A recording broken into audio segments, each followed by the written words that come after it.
another window and something comes like type form, and this will only take 7 minutes. I think 7 minutes if you've read everything and you have your documents ready to be uploaded. So like, as you know, we did not use this, the 2020-2021 cohort. Instead, we used, we just sent an email and then attached our documents. So this is new, and I'm sure others on the call can respond to people that need help in this regard. And then you need to have 3 referees, that's academic, character, and employer. They say there's a provision of the link, but I downloaded the form. I'm sure all that's very clear. And if you're not like very clear about it, like I said, someone on the call can help you. We have some Beit scholars on the call. Next slide, please.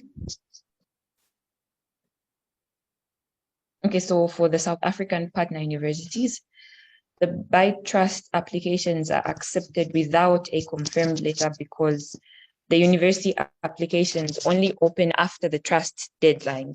That's, the trust deadline, I think is 20th February 2023, somewhere in February, in the 20th of February. I remember even ours was in the 20th of February, the following year after the applications are open. So the universities, the South African universities open for applications after that. So that means the people applying to South African universities are given this condition where they can just apply without a confirmed letter, and they should upload the PDF document instead of the courses and the universities that are being applied for. And the application will be considered alongside UK applicants, because Brian was selected alongside most of us that were going to the UK to do our studies in the UK. And if you are a favorable candidate, you'll be shortlisted for an interview. Then if you are shortlisted, you should apply for admission to South African University and state that you have an award from the Beit Trust so that they know where you're going to secure your funds from. Then we can go to the next slide. So now the details for the interview will be given to you as an interviewee. You'll be told where, when, and how they'll be done. Initially for us, we're told that they'll be done at the branch, the Zambian branch. Then, the effects of COVID were a little bit too strong, so they changed and said you'd have it via a Zoom meeting. And there are some particular things that the trust gives attention to. So you need to have work or other professional experience. So on my part, I feel what helped, I mentioned earlier that I had 1 year work experience as a part-time physics tutor, but then also my final year project involved renewable energy. And after that, it was used at an interdisciplinary workshop with 5 Zambian universities, Oxford University and the University of Cape Town, sorry. So I think that helped me just boost or give me points for the course that I wanted to do that was like related to renewable energy. And then you should demonstrate capacity to become a leader in your field. I talked about being one of the few pioneers in renewable energy, which I am still striving towards in Africa and also in the world. Mostly in Africa, you need to be a voice wherever I will be located. I want to be, that voice that speaks for renewable energy, a female voice for renewable energy. I mentioned that in my interview. And then your chosen degree should have direct and practical relevance to the development of your country.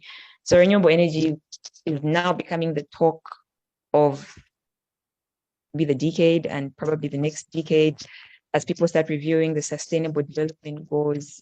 It's one of the things that we're talking about because energy production is like producing so much of greenhouse gas emissions. So there's need to have like cleaner sources. So that's directly relevant to Zambia, especially, and other developing countries. And then you also have to state your intention to come home or to return to your home country after the of your studies. You need to have a laid out plan. That's where the questions of what are your short-term goals, middle-term goals, and long-term goals will really help. And I think for me, what helped me structure my personal statement, especially, and my interview was a judge, or who helped me rather. Well, mentorship helped me, and mentorship under the judge is what helped me. So before the Beit application, I had been shortlisted for another interview. And what I was told, I didn't make it, I didn't get an offer for that scholarship. But then what I was told is that I had very strong academic qualifications, but I was very poor in the interview. So one of the judges, she is female. She said, I'm going to prepare you because we really liked your application, but then you didn't impress us during the interview.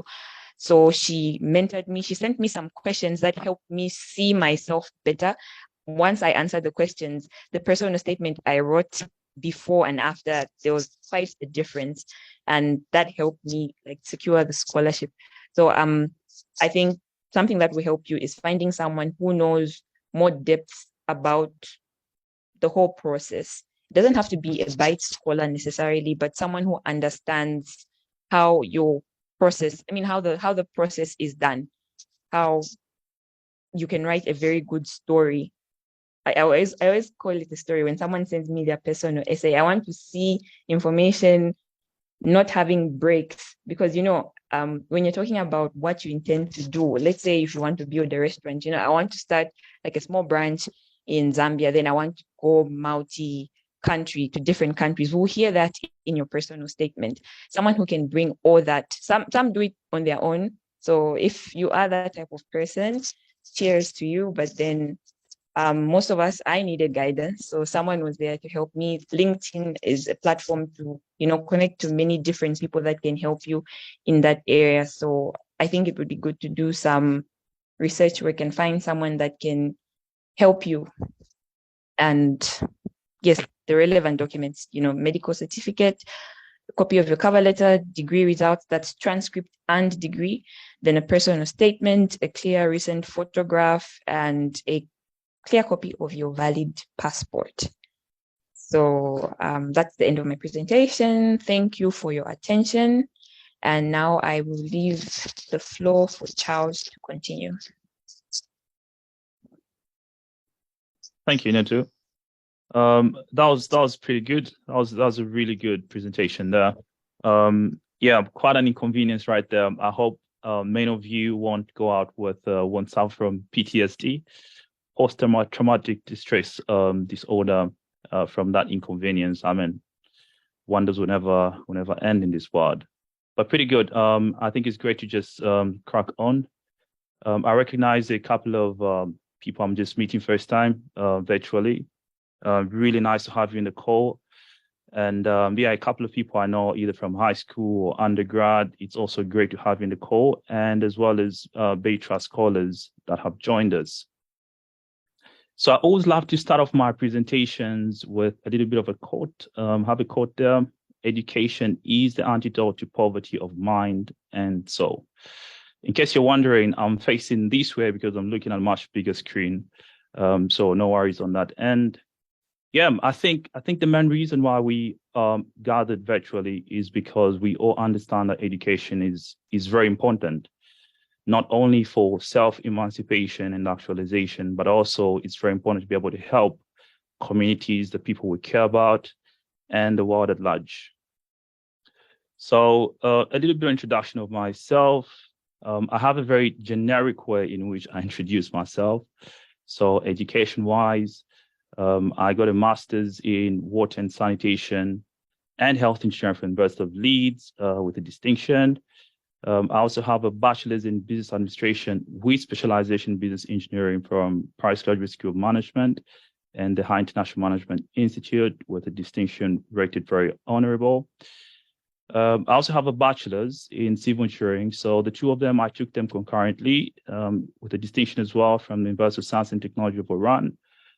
And prior to pursuing my civil engineering degree, I went to French school, so did a year with a distinction as well. Now, I get a little bit worried, because when people are seeing distinctions all the way, they tend to feel, oh, do I really stand a chance to land this scholarship? And I think Inutu just really went through giving a more deep dive, not only about the history of the Beit Trust, but also our own experience in getting a merit and going all the way to get the scholarship. I've got a couple of friends who got a merit and were able to compensate with their work experience, which I'll talk about in a short while. So there should be no worries on that end. Probably people thinking all you need are just distinctions all the way for you to be able to get a scholarship. That's not normally the case. And I think it's always good to establish that it's not a one size fits all. The different kinds of dynamics that are attached to it. So professionally, my career started off in the private sector, site civil engineer for an Egyptian-based company called Grid Technology Infrastructure Limited. Worked on a solar project. And then right afterwards, I joined the local government, first off as senior building inspector for Capri Town Council, scaled up to assistant director of engineering.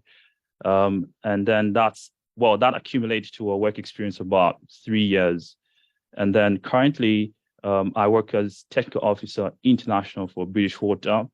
And what that means that it encompasses basically offering technical advice and as well as leading strategic business development engagements to a range of global regional markets that I cover. So Asian Pacific, Middle East, Africa, and as well as Latin America. My interests are quite very varied and dynamic. So STEM, of course, science, technology, engineering, mathematics, political leadership, because I believe it's attached to everyday life and everything that we do. So civic and political leadership, humanitarianism, I do volunteer, as you can see down there. Business and entrepreneurship, really important. And for sports, as you can see there, golf, chess, swimming, soccer. I love to travel. Poetry is one of my favorites as well. And global cultural heritage. Yep, supplementary, I am also an author. Published my first book in 2019, it's available on Amazon. And I also volunteer for Zambia. Perfect. So that's about me. Let's dive into it now. So a little bit of a summary there. So I'll take you through the scholarship overview. I'll talk a little bit about the key eligibility requirements, just sort of like really drill down to the key things that you'll be looking at in terms of what's required for the scholarship. In it, as I mentioned, did a deep dive into the really key stuff. So for me, I'll just really give you a snapshot on really the key stuff that you need for you to be able to make a good application. I'll then move on to talk about what I think the ideal Beit Scholar is. So what will you be thinking about in this moment before you can make an application? So that's pre-application, what you should be thinking about, how can you frame your thoughts? And then last but not the least will be the application process itself. We'll be looking at the key application requirements. I'll take you through the 3 key requirements I think are more relevant for you to look at. Let's start off with the scholarship overview. Of course, Inutu has, as I mentioned, really delved into those, but I just brought up at least 5 key things that you must be looking at. Of course, sponsorship is only offered for master's degree programs. MBAs are not considered. Yeah, that's a key thing to note. I think on that case as well, it is good to recognize that for PhD offerings, they're not hardly there, they're not hardly offered, but under exceptional circumstances, they can be able to sponsor a PhD.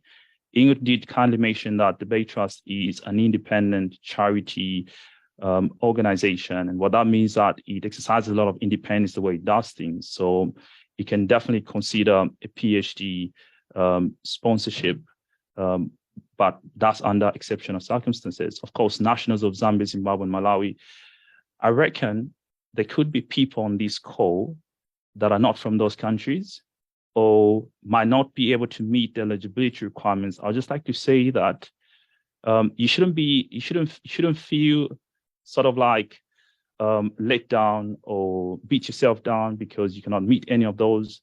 I think the insights that we'll be sharing now will be relevant as well for other different kinds of scholarships that you might think of applying to. So I think you staying on the call will still be worthwhile. The other thing is applicants must be under 30, except for like medical and veterinary doctors.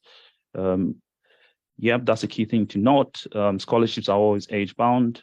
Applicants also must have a first class or distinction or an upper second class undergrad degree. An upper second class undergrad degree is more so like a UK qualification, yeah?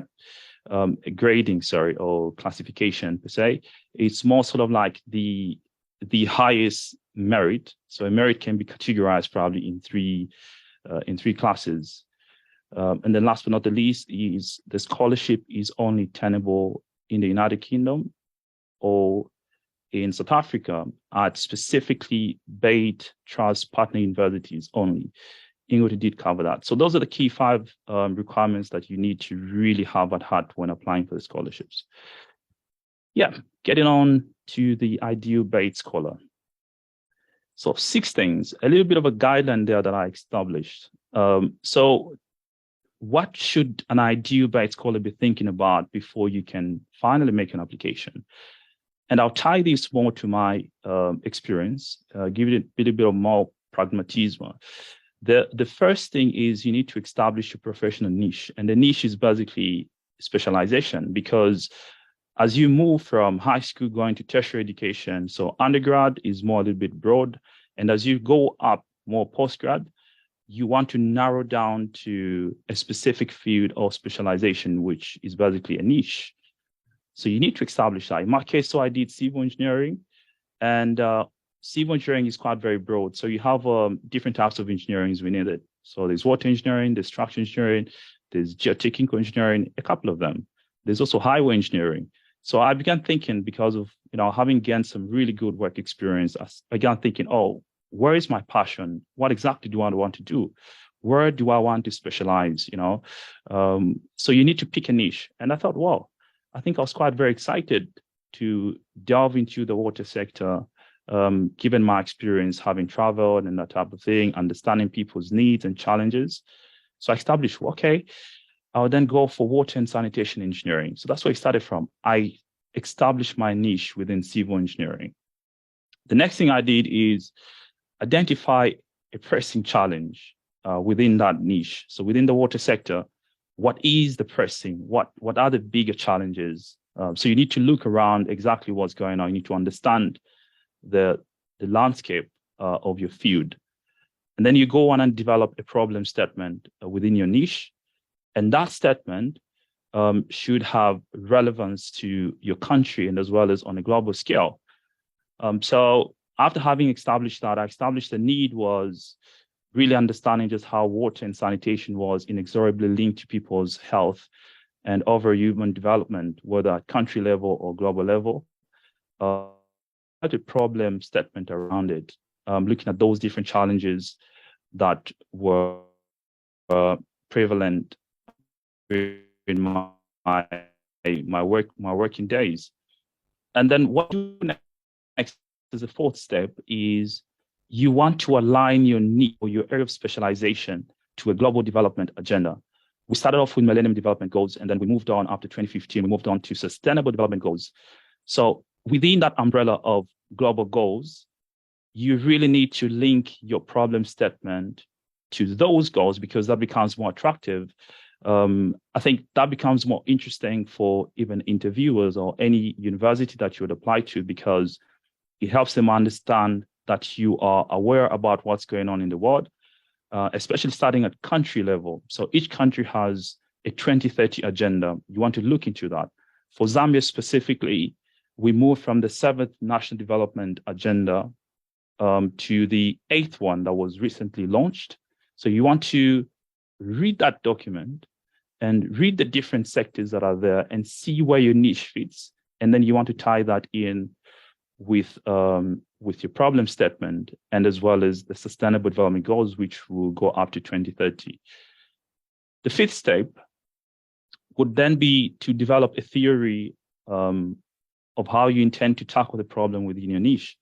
So you want to develop sort of like a solution and a hypothesis of how you will be able to solve that problem. I think that's very key, because they really want to see you thinking, being more unique about how you want to achieve something within your niche.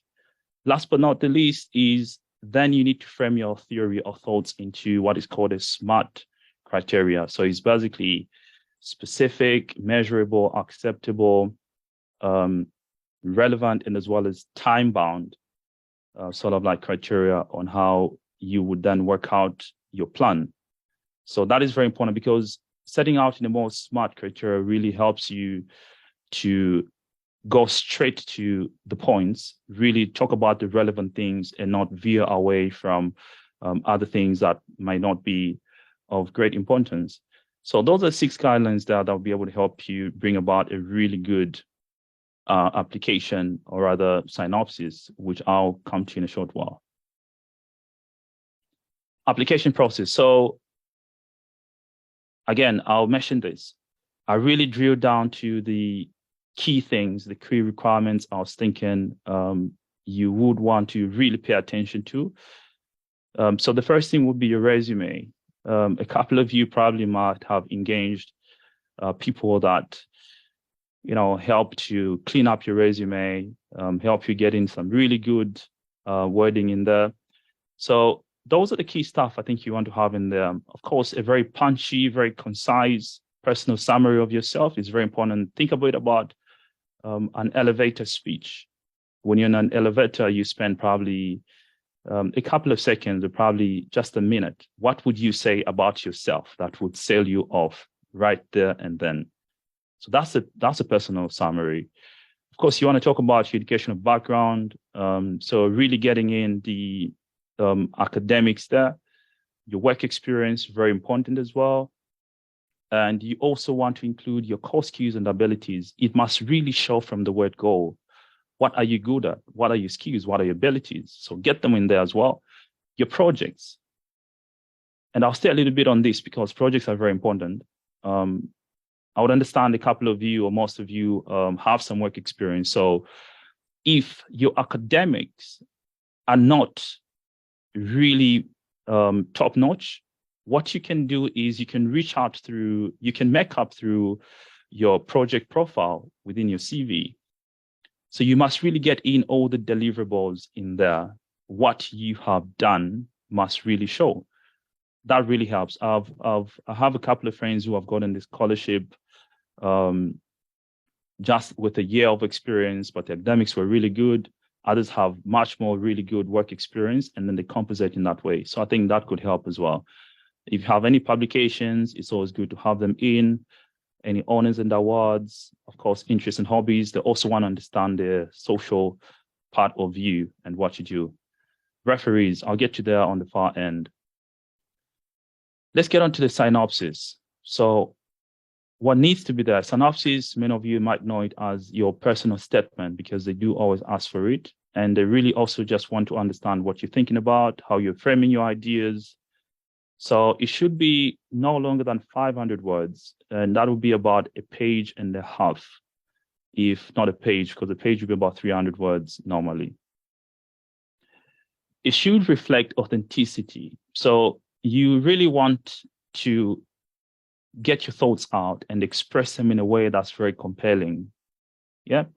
You don't want to just start pulling off things from the internet and that type of thing. Many organizations will run through your personal statement through a software that filters, that really checks for plagiarism and also fabrication and other things. And you might be penalized because of that. So you really want to make sure if you've read on a couple of papers or other things, you would want to reference those as well as you write your paper. It must reflect a lot of passion for what you want to do. And I started off talking about the ideal Beit scholar because that's what it's really about. When you start with those steps, it helps you to establish where your passion is, and then you go on and show it in your synopsis.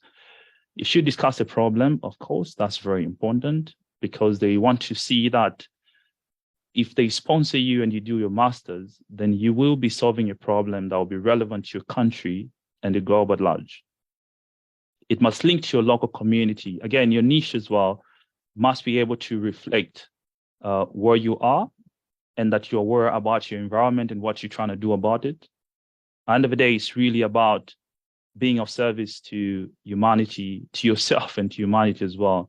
So that's very key to get into the synopsis. It must also link to country agenda. I've talked a little bit about this. Every country has got some 2030 agenda going on. All the different countries I work with at the minute, they all have 2030 agendas because of the Sustainable Development Goals. So they're all tied into that. And yeah, I always love to mention this. Your personal statements must be slightly figurative. So you want to get a couple of figures in there. Yeah, that's very important because getting figures in a personal statement shows you that you're aware of the numbers, and numbers never lie. So you want to get in percentages, numbers, And it helps you really frame your thoughts around what your impact would be. So those become measurable at the end of the day. So that is very important. And then the last thing is references. You'd have to submit 3 references: academic, professional, and character. For an academic reference, you really want to ensure that your referee that you choose captures your academic traits. What I call academic traits basically is, your lecturer or tutor must be able to give an account of your academic traits. So things like punctuality. I mean, all of us must have had a lecturer or tutor that, you had a really good relationship with. And of course, some of us might have, bad blood with some lecturers. It is what it is. It doesn't always mean that you were the bad person. It could be the other way around. So choose referees that you have a personal relationship with, that know you really well and can give an honest and commendable account of you. That's very key, because in those references as well, they want to see authenticity. You cannot just pick anybody that you know and you think will give a more favorable account of yourself. They can see through that. So you want to make sure on that end. And academic references, you cannot pick anyone. So it must be lecturers or tutors, especially at either undergrad or postgrad level. That's it. I would not go down to high school picking probably someone from that end, but I think something more current would help. And then for a professional, pretty much the same thing. You want to pick either your manager or supervisor, but of course, it's a scholarship. So pick somebody you have good blood with, really good relationship with, and let them make sure they capture all the deliverables in there, the projects you worked on. They must give it some practical feel to it. Yeah, they need to attach that to it. And then when it comes to character is very important. So they want to see your social traits. Yeah. So are you a sociable person? Are you courteous by nature? Who are you? How do you relate with people? So if they can get that stuff in there, I think that will be very helpful and can carry a lot of weight around your scholarship. And that must be provided by a mentor.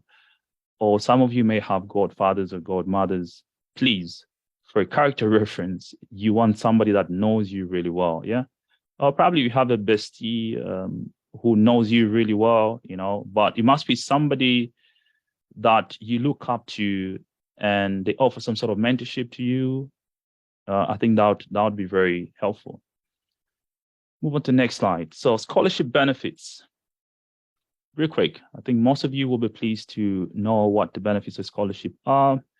Of course, it covers tuition fees and as well as all other related academic expenses. And these are paid through paid by the trust direct to partner universities. So at every partner university that Inutu went through, as you saw, they would have a representative within the university, and then they would pay that money to the university for your personal stipend or rather tuition fees. Everything is covered, and the system is just well developed, and it works perfectly well. And then that also really helps for you to have, which I put in as the last point there. There is excellent responsiveness and as well as close support to the scholars, because you have a postgrad representative at your university that is linked to the Beit Trust. And then whenever you have any issue of sort, they can always be there to help you through. Yeah, so a person's stipend, of course, these are calculated according to the country that you'll be in, but it is very sufficient for you to get through. They also provide economy class tickets that are provided for initial journey as well as when you return back home. And other allowances are paid as well. There's an arrival allowance. There's a laptop and departure allowance. What makes the Beit Trust Scholarship really a very excellent scholarship is because some of the perks that are included in the benefits package, you will not find them. They will not be provided for other scholarships. Remember, it's an independent charity organization, and they have their own way of running things, which makes it brilliant and really good. And also, the cohorts are quite very mean or lean, if you like. And that's why it really helps to offer really good support, and there's excellent responsiveness. Perfect. Yep. So that marks the end of my presentation. There's a guide. So when I was doing my master's, one of the courses called Water Supply. So this guy who gave a lecture. He gave a lecture. So he works for Mott MacDonald, a water consultancy. A guy called Jonathan Choksey. He said something very interesting that stuck with me. He said, in life, you can never be able to teach yourself enough, but what you can do is ask. Yeah. And that's very important. And that's why the Q&A will be open now so that you can ask questions that we hopefully can answer sufficiently and be able to help you with the Beit Trust Scholarship. Yeah, that's it from my end. Perfect. Thank you very much to Charles and Ingoto. For now, I'll be able to read the questions that are in the chat. The first one comes from Sandra. Are you, Ingoto, able to share the lead questions that helped you create your personal statement? Does this also apply to diploma holders but have a credit for the overall grade? Those are the first two questions. I think they're directed to Ingoto.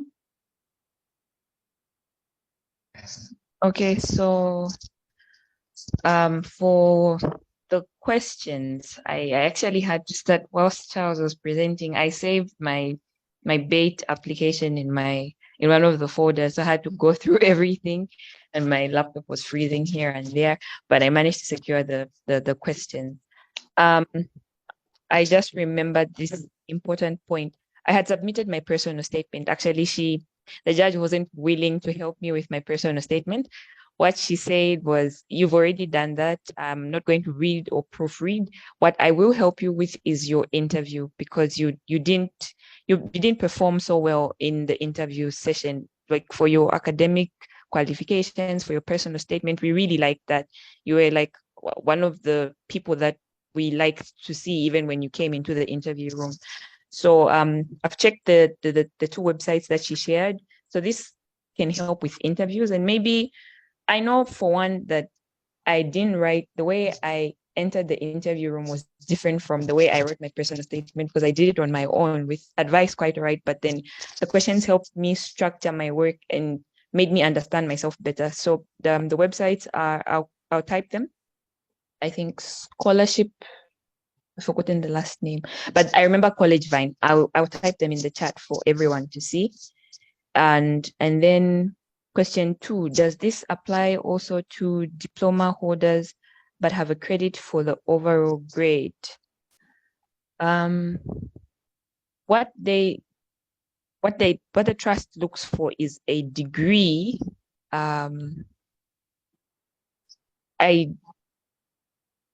think that the best option would be a degree. If you would have a degree, that would put you in a more favorable position.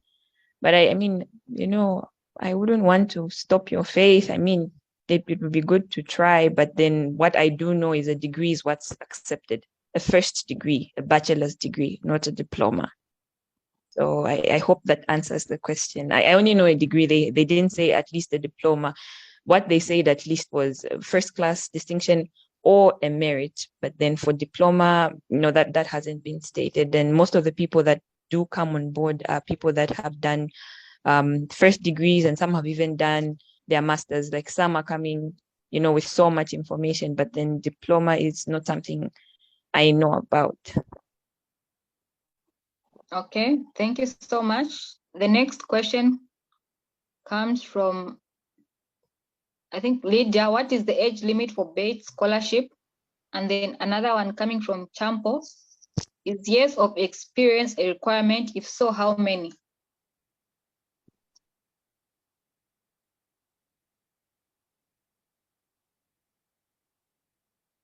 So any of you can pick up the age limit for the scholarship and also the years of experience. How many years? Okay, sorry, I can take that up. I wanted to type the websites I was talking about, but let me just answer this.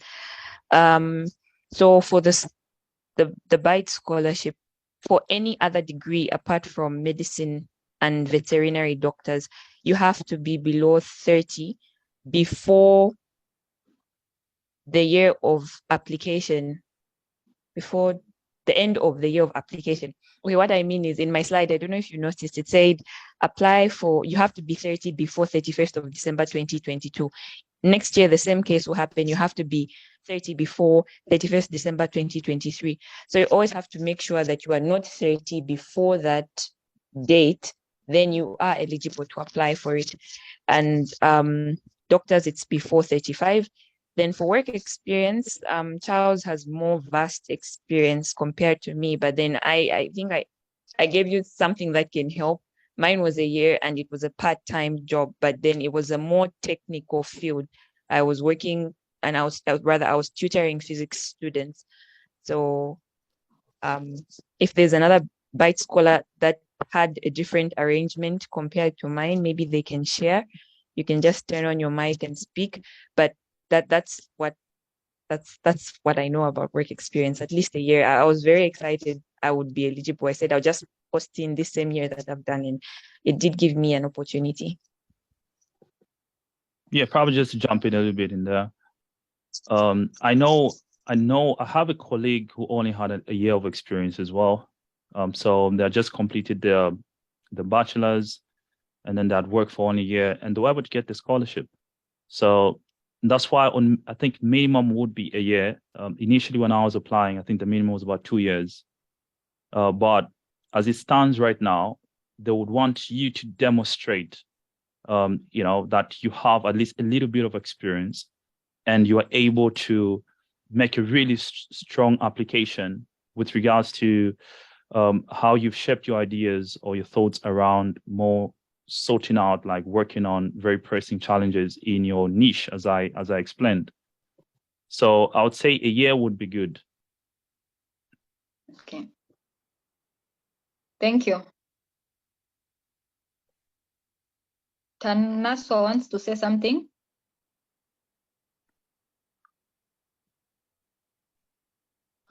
Yeah, I just want to add on the work experience. I also think it depends what it is you were doing during the work experience. For me, I graduated last year in December, my bachelor's. And when I did my interview, I had started my foundation last year in November. So it was like 4 months. And I had work experience from March to like November. And I'd done some part-time internships when I was still in university. So I think it depends what you would have done and how it relates to the program that you want to go and do as well. So even if you have a year or 6 months of work experience, I say go for it, try it. It doesn't hold you back as long as you can like say what you were doing during that process. Yeah. Thank you. That's great. And probably just an addition, I reckon there are a couple of people who don't really want to go straight into industry. Yeah, the people who just want to stay within the academics, probably teach at your university or whatever you like. So that must reflect in your personal statement. So you can come straight from university doing your undergrad. You don't want to go direct to getting some work experience in the industry. So that should be able to show that you were going academics all the way, that would consider that, and you definitely do still stand the chance to be able to land the scholarship.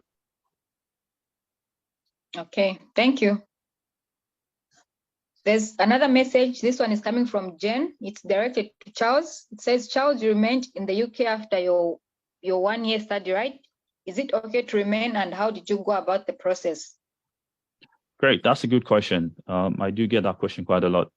So as we mentioned, the Beit Trust is very independent. In comparison to other scholarships where it's strictly going back home, the Beit Trust would exercise lenience, or rather, benevolence, if you like, in a sense that those who want to remain, if you get a really good job, you want to gain some practical experience or whatever it is, you can stand a chance to remain, and the trust can support you with a letter. So that's how it works out. Okay. I've also received a direct message. This person is saying, currently working on my passport. How strict is the documentation for the scholarship?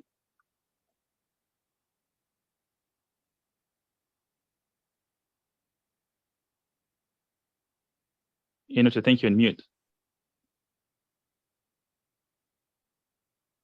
you kindly unmute Inutu? Is she on mute? Yeah. Yes. Oh, okay. Yeah, she's unmuted now.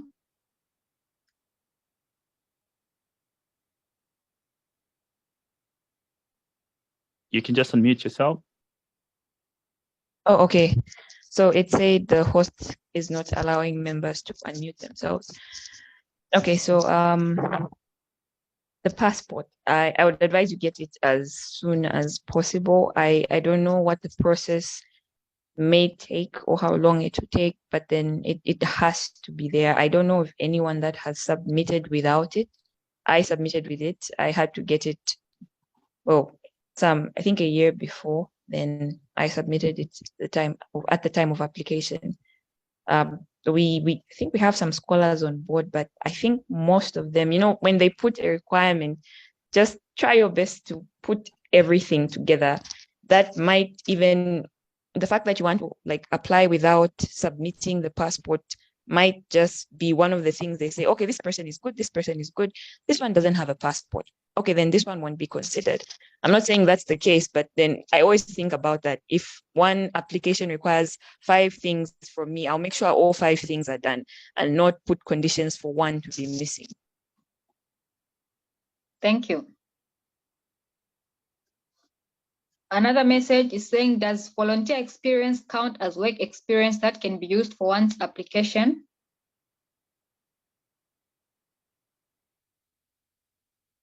Yeah, I'll say for volunteer experience, it does definitely count.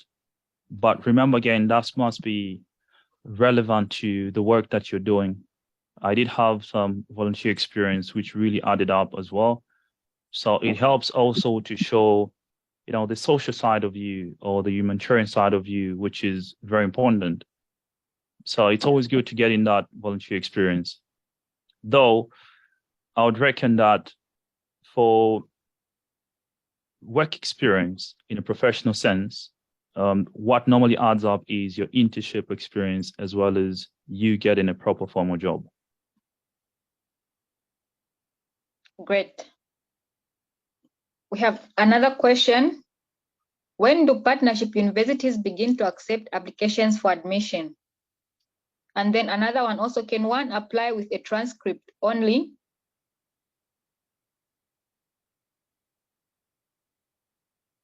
So the academic cycle in the UK, I'll speak for the UK at the moment, it normally starts, so applications would normally start around, say, October, somewhere there. Yeah. So around this time, that's when applications will be open for, universities across the board. Others would open earlier than that, probably, say, somewhere end of August, somewhere there. Others would already open. So it's just always good to have an eye. But normally, the academic year starts in September. Yeah. So when it starts in September, applications also open for the incoming or the second year, the second cohort that will be accepted for admission, that would gain admission for the following academic year. So you want to look around that. Starts in September. So September definitely they would open up applications for admission. So you want to keep an eye on that.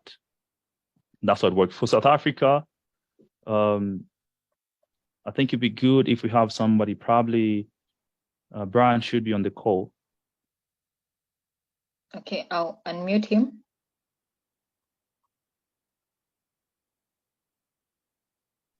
Yes, Brian, you can respond. Okay, yeah, so for South Africa, the applications opened in somewhere in April. That's when they opened, because the academic year usually starts in January. So the applications are ongoing, but I think they'll be closing by the end of November for the January intake. Thank you. The one for transcript, can one apply with only a transcript? I would say no, though not really as a hard answer, but they would always want to see your actual diploma or your actual degree, and then what you need to attach as well is your transcript of results. So that must come in hand as well. So with just your transcripts, I don't think you would be able to gain admission right then. Is that for university admission or rather for a scholarship? But either way, I would say it's always good to attach your degree. Okay. A message from Richard. What are the chances of getting a scholarship with a conditional offer from a partner university? Yeah, great. That sounds good. That's a really good question. So the two ways in which you can apply for a scholarship. So when you apply for admission at a partner university, you can either be given an unconditional letter of admission. And what that means is that you've satisfied all the requirements. Yeah. So you've submitted your degree, your transcripts, and as well as your English language requirement. That happens a lot for UK partner universities, with the exception of a few universities that might not need your English requirements. And I would just like to mention that in my case, for instance, when I applied to Leeds, what I was hoping they could ask for the English language requirement, but there's a tab where you need to upload your proof for English language proficiency. And all you have to do, all I did was I uploaded my O-level general certificate, which shows there's English there. And I was ready actually to go to loggerheads with them, because Zambia, Malawi, or Zimbabwe, we are English-speaking countries. Yeah. So I remember actually writing back to, because I'd applied to Cardiff University then as well. They came back to me with a conditional letter of admission. And I wrote back to them saying, I don't see the need for me to undertake English language requirements of sort, because Zambia is a former British colony and our language instruction is English. Oh, but of course, certain universities will just come back to you and tell you, oh, no, we really need that requirement, otherwise we won't give you the admission. So they'll give you a conditional letter of admission. And then the Beit Trust, when you make an application, they do accept it. Yeah, which is really good. So I would advise, do not take the English language test before then it is confirmed that you have the scholarship, because either way they will accept your conditional letter of admission. Before then, it'll be confirmed, and it's good for you to spend money when you have the scholarship already for you to take an English language test. So that's the best way to go about it. Okay. This other question is asking if the scholarships also have bachelor's admissions. Okay, so Beit only offers MSc, any master's, MPhil, MSc, as long as it's a master's degree, they directly offer sponsorship, scholarship for your master's studies. And then in special cases, they can offer funding for your PhD studies. One of us is from Zimbabwe in our cohort. He did his MSc at Oxford. I think it was an MSc in surgical sciences or something related to surgery. He's a doctor. Right now he's doing his PhD and the Beit Trust helped him with that. So there's no BSc, there's no Beng, it's only MSc going up. Okay, Priscilla, you have a hand up. Yes, I wanted to ask regarding the conditional letter, and in cases where I know that was clarified, but my question is on the two universities that have restrictions, Strathclyde and St. Andrews. So in a case where you get an offer letter from St. Andrews and it's not under an engineering discipline, does that mean you get rejected automatically, or do they consider that? That's a good question. Do you want to go first, Initu? I don't have an answer. I was hoping Clement would be on the call rather to take this up. The only person that I know went to St. Andrews is he was in our cohort. Yeah, his name is Clement, and he did, I think, an MSc related to AI, something computer science based. And we know on the website, and we've been told that St. Andrews only accepts computer science disciplines and Strathclyde only accepts engineering disciplines. So I don't know if you would help yourself if you apply to St. Andrews under engineering, because I think they just have a partnership with the computer science courses. I would say that with the knowledge that I have from the website and how strict they are with these things. I know like Leeds has taken up people who do different courses, global health. I know there's a doctor right now who's doing a medical course there. I know someone did a finance course because Leeds is not restricted, same as Oxford and Cambridge. But then I know Glasgow and Strathclyde and St. Andrews are restricted in that regard. They have their own disciplines. Yeah. My take on that would be that it could be that as well as they have it structured that way because they have partnerships with these specific universities, and it could be limited to an engineering department for only engineering courses. So nevertheless, it's just always good to inquire as well. They have an email on their website. You could write to them saying you got admission at Strathclyde in a different field that's not engineering, and try and hear if they will be able to offer sponsorship for that.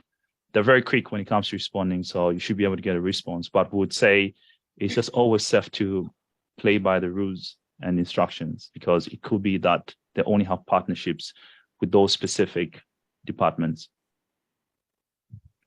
Thank you. A question from Samson. How can you tackle an essay that asks about why you have chosen to study in a particular country, e.g. why UK? Okay, I know Charles will have a better answer, so I'm starting. Then he will just the way we did the presentation. I'll touch a bit, then he'll do the details. I can consolidate here. Yes, definitely. So the UK has one of the best education systems.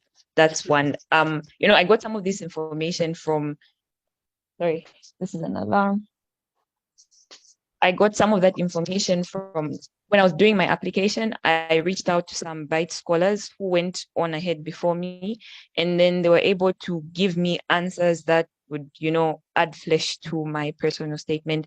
Things like the UK has the best education system, and I mean, there's quality education there. Then there's room for growth in terms of multidisciplinary and multicultural settings, and an ability to learn a lot, because you do learn a lot. It's not only your studies that you focus on. Leadership skills, there's quite a lot to learn. So those will be some of the points for you to put down. I wrote them down somewhere. I don't have them, but then Charles can refresh us. Charles, please. Yeah, I couldn't agree more with you. That's absolutely right. In my experience, I always advise people when you're trying to choose a university, of course, they've got partner universities, but it's good to do a scan of what kind of courses they're offering. In my own practical experience, I was looking to do something around water engineering. So it was water, sanitation, health engineering. And the University of Leeds was the only uni in the world that offers a combination of water, sanitation, health engineering. The only other school is one in the Netherlands, the Delft Institute of Water Education, but it only offers water and sanitation. So my option was University of Leeds, yeah? So when you look at that, exactly where you want to specialize, and then out of that, you are able to establish why you want to go to that university.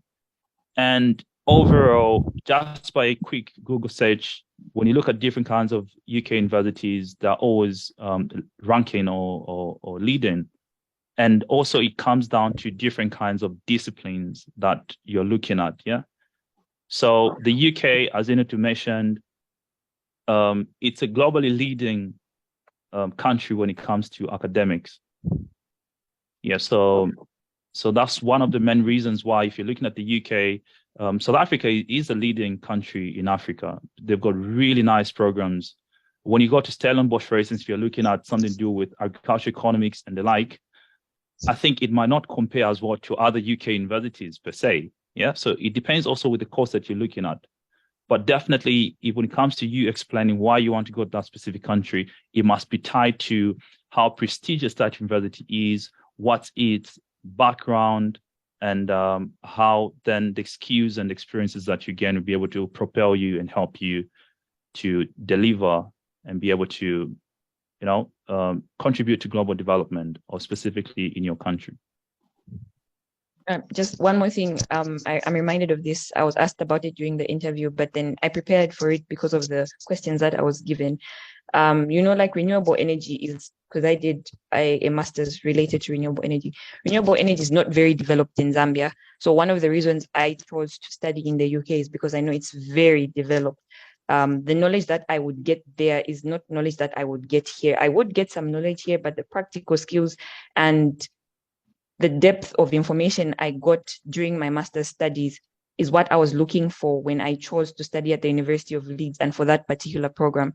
So just like Charles said, some in-depth research, look at the different courses that are being offered, what they have to offer you, and how valuable that information or that knowledge, information, data is going to be for the plans that you have for Zambia and for yourself.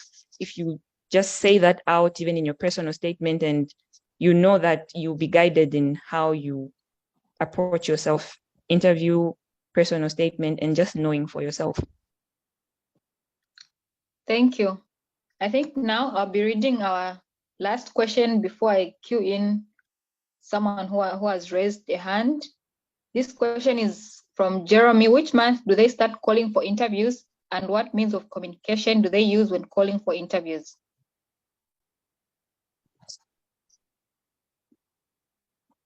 Yeah, well, when I applied, I think in 2020, when they shortlisted us for interviews, it always starts via email, yeah? So they'll contact you via email. If they can't get hold of you, they can give you a direct call because you put in all your contact details in there. That was about, I think that should have been around April when we were contacted, March, April, yeah. And then I remember having my interview on my birthday on the 5th of May. So yeah, that's how it works out. So March, April, they should be able to contact you, and then you start having interviews somewhere May, June. It all depends. That time there was COVID, so there'll be a bit of some delays here and there, but it should be a bit earlier than that, I think. Okay. Chico, your hand is up. You can ask your question. Okay, thank you very much. I want to ask about before you give your requirements for the scholarship, you first need to apply to the university, right? And you need to pay like the admission fee. So my question is, I was reading through about the waiver fee, whereby maybe I have about 4 universities that I need to apply and I should pay admission fee.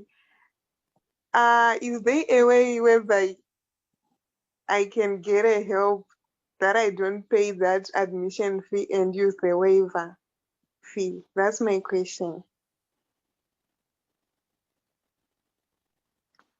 Okay, so about waiver fees, I know that's strict to Cambridge and Oxford. I remember applying to Cambridge, but I didn't get accepted. And I think I used the same waiver fee link, or I don't know what, I can't remember the whole process, but I remember, clicking somewhere on waiver fee and my application went through, but then I wasn't accepted. And I'm not sure about Oxford, if they are giving waiver fees now, but now to Zambia, Zimbabwe, and Malawi, but they do give some waiver fees to certain countries. So it would be good to check on the websites, like specific university websites, and see if you're either in Zimbabwe, Malawi, or Zambia, if your country is on that list. And even inquiring before you submit your application, maybe if you know someone who's there, or you directly approach them on LinkedIn if they applied recently, you try many options. And then you also ask, they usually have inquiry email addresses on the websites. So you send an email and wait for a response before you think of applying. They do give special regards to African countries. There are a lot of waiver fees for African countries. So I think you don't have to think about fees. I hope you won't have to think about the fees. Yeah. I think the strict rule to know is only Oxford and Cambridge that would need you to pay for application. That's it. And especially Oxford, more often than not. For all other universities, you don't need to pay any application fee. Okay. Before you go, Charles, there's a question. Do they accept if one got a credit at undergraduate level? That's a good question. As I mentioned, I think as you see from the rules out there, so it's always a first class or an upper second class. And an upper second class is, as I mentioned, is more sort of like a UK classification of what the merit looks like. So it's called grade. So the first grade, which is the upper second class. For a credit, to be very honest, according to the rules, I'm not too sure if that would be favorable. But I always mention to people, you never lose anything to try. You know, the Beit Trust, one thing, interacting with the secretary and, just the team, they're always looking for passion. They're looking for people that really want to make a change. And the people who've had the chance and they've gotten it. That's why I mentioned when starting off, it's not a one size fits all. So never just stay back. Even if you got a credit, give it a try. It's open out there, but just make sure you really put in a really good application and make your story very compelling. I always mention to people, of course, your story should not be one that is evoking empathy per se, but one that's really focused on, what skills you have, what's the problem where you are, and how will you be able to solve that problem? Because out here, everyone is looking for people that want to be leaders, people that want to push change, that want to be change makers, and they want to make a big difference. So I believe they will definitely give you a chance if it came to that. Thank you. Oh, another question. On average, how long does it take for the UK universities to give response that's positive or negative? I'll throw that to you too. Okay, so before I did get the Beit scholarship, I applied to many places, and unlike Charles, for me, I didn't know that Beit is where I would land myself. So I did the IELTS test in advance, just in case I would apply to university that requires a conditional offer, and then I'll just upload my test form with all the results necessary. I can't remember, maybe if I'll check my emails, but roughly at least maybe a month or so. But then, COVID, well, now COVID is gone. I don't know what excuse or reason there would be in delays, but then there's some peak seasons in the UK. So then you'd wait for some time. So what I would say is just try to apply early, and the best you can do is wait. Yes, it's hard to tell what a university is experiencing and then say they'll send it at this time or they'll send it at that time, but at least within a month, maybe 2 months sometimes, then they would give you feedback. Thank you. Priscilla, you have your hand up. Yes. I wanted to ask, can you apply for the Beit Trust without having a conditional letter or unconditional offer letter? Is that possible? Like, can you apply without an offer letter? In case the school delays to give it to you. Should I take that one? Yes, you should. Yeah, I have an example. Yeah, so in my view, you wouldn't be able to apply for the scholarship without admission first, because that's what they ask for. Even for every other scholarship, whether it's Chevening, Commonwealth, or the others, they would want you to be able to get admission first, because what that means is that when you apply to a university of your choice or preference, is you would have submitted academic qualifications, they would have vetted that, they would have screened, and you already have a placement or that's reserved, and then you can apply for the scholarship. I'm not too sure of any exceptions, to be honest. I'm not sure if Inutu knows of any, but yeah, you need to get admission first. Thank you. Okay. I know of someone, I just don't know his details so specific. I don't know if he got acceptance. I do know he got the scholarship, but when I was talking to him, he was waiting for something. So, the example is very vague. So I think what would be best is what Charles has said. Always, like, never leave room. Just make sure you fulfill all the conditions. And if you can't and you really want it, just try to explain and wait for their response. But just try your best to always fulfill all the conditions to the best of your ability. Because also think about it, they receive a really good number, a large number of applications. So they're always also looking of a way to just lay off some people that are not meeting requirements. So requirements are always key. You can never escape them. Yeah. So you want to have that in your mind. Make sure you have all the requirements at hand and before you submit your application, because if there's any reason whatsoever just to take you off, that is a huge possibility. So I was a little bit on my experience as well, if you don't mind. When I was applying for the scholarship, and that's why it's very important to read instructions. Yeah, that's very, very key. Very important. That's the first rule. Instructions only. So I applied for my scholarship, and initially they didn't require you to submit recommendations, or rather your referees to submit recommendations for you. All you have to do is you submit the application with all the different kinds of requirements. And then once you're shortlisted, then they ask you to inform your referees to submit recommendations. Because I read the instructions, what I did is I submitted my application. Well, it was a bit last minute because obviously I was busy. But then I got an email back saying, "Oh, we just registered you, but you haven't submitted your recommendations. So we're not too sure. It's a bit last minute, but we're not too sure about if it goes through, then fine. But if I don't find them, then you'd be left off." You imagine that? And then I wrote back to them saying, "Oh, I'm sorry," and I attached the instructions. So I'm not too sure what was going on, because probably they must have been overwhelmed, receiving lots of applications on that very last day, which normally happens.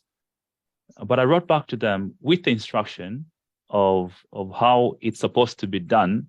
And because I understood instructions, I was given a week for my referees to be able to submit their references. And here I am, I got the scholarship. Now, imagine if I didn't understand the instructions. It means I'd have lost out when I was actually in the right.